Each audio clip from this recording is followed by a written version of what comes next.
ఈ రోజే డౌన్లోడ్ చేయండి. మీ ఫేవరెట్ షోస్ చూడండి. డ్రైవర్ కార్ ఆపు. అయ్యో అమ్మా,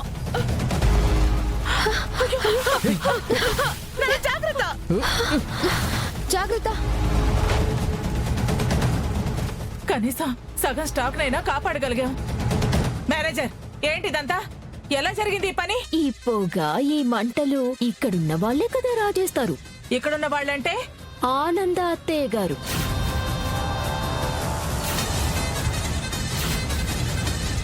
ఏంటి? ఒళ్ళెలా ఉంది? ఈ అగ్ని ప్రమాదాన్ని సృష్టించడానికి మీ అవసరాలు మీకుంటాయి కదా. ఏం మాట్లాడుతున్నావు? ఆ డీల్ క్యాన్సిల్ అయిపోయింది. ఇప్పుడు కోడళ్ళ సరికంతా ఏం చేయాలి? తగలెట్టేస్తే కనీసం అంతకంత ఇన్సూరెన్స్ అయినా వస్తుంది.